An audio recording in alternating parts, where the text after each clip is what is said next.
avec Marie-Estelle Dupont, 15h-16h sur Europe 1. Romain Desarbres. Bonjour à tous, bienvenue sur Europe 1 pour Et si on en parlait tous les jours entre 15h et 16h avec vous Marie-Estelle Dupont. Bonjour Marie-Estelle. Bonjour Romain. Votre regard de psychologue clinicienne, de psychothérapeute sur l'actualité à retrouver chaque jour sur l'antenne d'Europe 1 et en podcast évidemment sur l'application Europe 1. Alors aujourd'hui, on va parler de la langue, des mots et du langage, le langage qui est beaucoup plus politique qu'on peut l'imaginer. Absolument, Romain. Mal nommer les choses, c'est ajouter du malheur au monde.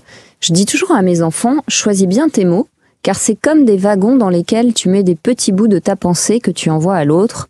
Alors, demande-toi ce que tu as envie de mettre comme idée dans ces petits wagons. Les images mentales qu'ils font surgir, les émotions qu'ils suscitent, les indignations qu'ils convoquent, la sidération qu'ils engendrent parfois, peuvent faire des mots, amis de la pensée, son ennemi le plus farouche. Qu'il s'agisse de marketing, de politique, de management ou de conflits personnels, nous savons combien le choix des mots, leur contexte, ce qu'ils exagèrent ou dissimulent, sous-entendent ou escamotent est puissant. Si nos enfants d'ailleurs ont un stock lexical réduit, lisent moins et s'expriment moins bien, nous savons évidemment que c'est directement leur esprit critique, leur imagination et leur discernement qui sont touchés.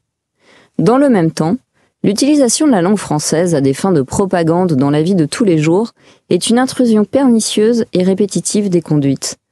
Panneaux informatifs de la piscine municipale en écriture inclusive, bienveillance, éthique et positivité à toutes les sauces du totalitarisme le plus décomplexé, et ce, d'autant qu'il est véhiculé par une quantité de gens de bonne foi persuadés d'œuvrer pour le bien de l'humanité.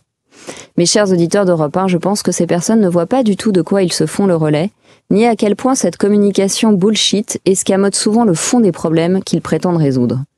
La novlangue est précisément faite de mots que l'on tord et connote sous l'effet de revendications politiques, ce qui contraint finalement celui qui parle à prendre une position à son corps défendant.